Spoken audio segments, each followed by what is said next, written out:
Ever wondered why a reality TV engagement crumbled before it even began? In the world of Love is Blind, Joe Ferrucci's whirlwind romance with Madison Maidenburg ended abruptly, leaving viewers with unanswered questions and a lingering sense of what went wrong. Joe is now speaking out, offering his perspective on the breakup and addressing accusations of being a man-child. Jennifer Zan, a Vulture news blogger covering music, internet culture and TV, delves into Joe's side of the story. Remember those awkward moments on screen? The hesitation, the conflicting communication styles, and that dramatic exit during the tuxedo fitting set to Sabrina Carpenter's Man-Child. Yeah, Joe's ready to unpack it all. According to Joe, healthy communication and emotional maturity are vital in any relationship. Something he says he's been actively working on since the show wrapped. His methods? Sitting with my emotions and maybe drinking less, he reveals. Striving to be a better person. The LinkedIn love story. How it all started. So, what prompted Joe to join Love is Blind in the first place? Surprisingly, it wasn't a burning desire for reality TV fame. Originally, I didn't have much of a desire to do it, he admits. A LinkedIn message from a recruiter sparked the initial interest, but it was his sister's enthusiastic encouragement, or rather, threat of disownment, that ultimately convinced him. "If you don't take that call, we're going to disown you," he recalls them saying. As he progressed through the casting process, he became more invested, drawn in by the show's unique approach to finding love. He credits Chris Coelen, the creator of Love is Blind, for instilling a sense of seriousness and possibility. You can find your person on this, so take it seriously. Commitment issues? Joe weighs in. Did Joe's actions on the show paint him as someone with commitment issues? He acknowledges that it might have seemed that way. Watching it, I could understand why people think that, he concedes. But here's his rationale. Choosing a life partner is a monumental decision.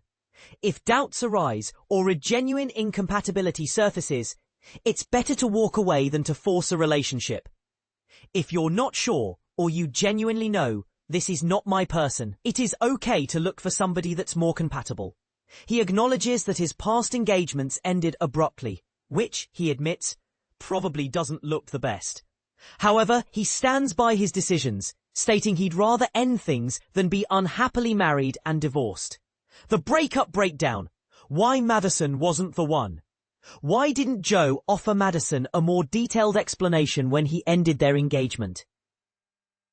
He simply said he knew it wasn't right. Now, with some distance, he offers more insight. We did have good times, but I think you could see we weren't compatible at all. He touches on Madison's post-show interviews, where she openly shared her perspective. Joe emphasizes that he's not trying to disparage anyone and prefers to focus on moving forward. I've moved on. The petite women comment. A misunderstanding? Madison revealed that she struggled with disordered eating after Joe made a comment about preferring petite women. Joe calls learning about this horrible and explains the context of the conversation. He claims it was a brief discussion about past preferences during their first night together. Could I have said it better? Absolutely. He insists there was no intention of body shaming or ill will towards Madison. He also states that the topic never resurfaced during their time together. He expressed remorse for her struggles, emphasizing that he was unaware of the impact of his words at the time. I'm sorry for that, but I had no idea. The reveal, physical appearance and Love is Blind. Given the show's premise, was physical appearance on Joe's mind during the initial reveal? He claims it wasn't. I think I was so startled because it's such a weird, awkward thing to do. He describes the experience as surreal, trying to reconcile the emotions he developed in the pods with the person standing before him.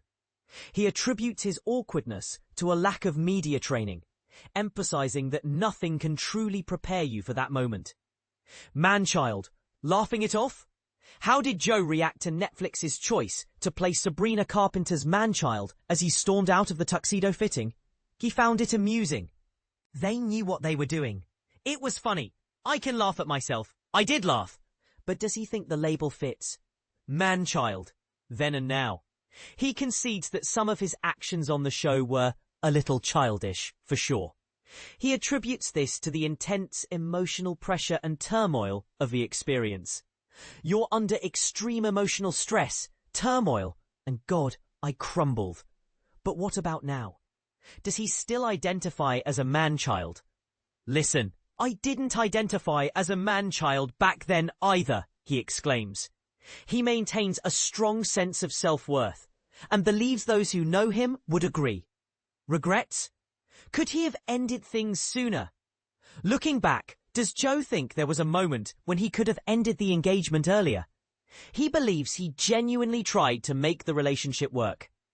I can honestly say I tried my best. I said, I love this girl. I'm engaged, so you gonna try to make something work. He pinpoints the tuxedo fitting as his breaking point, a moment of clarity where he realized the relationship was unhealthy for both of them. I hit my breaking point at that fitting. I was like, what am I doing? Let's be honest with ourselves here. He felt it was disingenuous to continue if he knew in his heart it wasn't right. But here's where it gets controversial. He mentions going out with friends that night, which led to the next point, the Kacie incident, a post-tuxedo fitting encounter.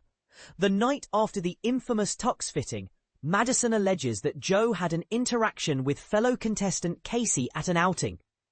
Joe confirms that Kacie was kind of flirting with him and that he informed Madison about it. However, he insists that this interaction had no bearing on his decision to end the engagement. That had no effect on the engagement or the breaking off of it. That's definitely not something I would say if I was going down that route. He says he already knew he would end the engagement, but didn't feel it was appropriate to do so in front of her friends at the bar. He waited until they were home to have a conversation, telling her that he couldn't go through with the wedding. He believes she was disappointed because she wanted to see the experience through to the end. Nick, from criticism to compliments. Joe cringes when he recalls a scene where he made a disparaging comment about fellow contestant Nick. I cringed at that. Obviously, it's not fun hearing somebody talk badly about you on camera.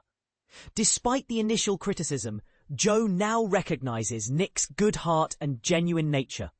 He has since apologized, and the two are on good terms. He describes Nick as a very unique guy who is sometimes misunderstood.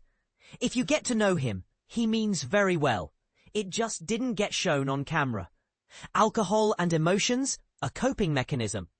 Joe acknowledges that his drinking habits on the show wasn't a great look. He admits to using alcohol to mask his emotions and avoid being fully present in the moment. He describes it as a crutch and a coping mechanism. Something he has become more aware of since watching the show. He now focuses on handling his emotions more maturely and striving to be a better person. Denver dating scene. Bleak or just misrepresented? How accurately does Joe think the show portrayed Denver's dating scene? He acknowledges that many people feel disheartened by it, but believes this is a widespread phenomenon, exacerbated by social media and dating apps. He stresses the importance of maintaining a positive outlook, even in the face of challenges. While he admits that the show may have presented an extreme view, he maintains that the cast members were all good guys and pretty genuine. Dating podcast host, qualified or just curious? What makes Joe qualified to host a dating podcast? He clarifies that he's not a dating coach, but rather someone who enjoys asking questions and exploring people's stories. He draws on his 8 years of experience in sales, where he honed his skills in meeting people and creating connections. His goal for the podcast is to create a platform where people can share their experiences and potentially connect with others, even sparking a little matchmaking along the way. And this is the part most people miss. It's not about giving advice, but about facilitating conversations.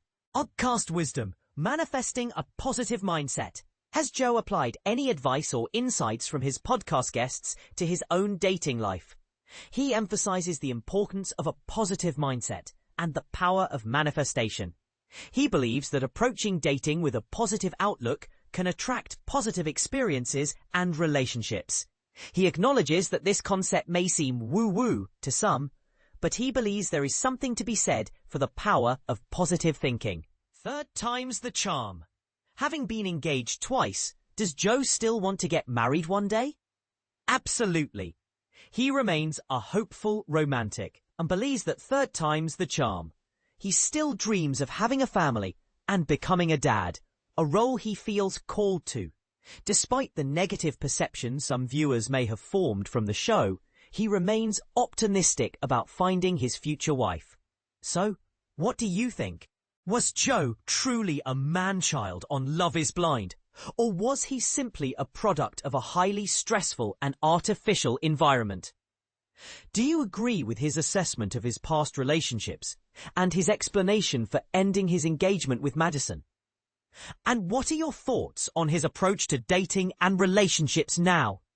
Share your opinions in the comments below.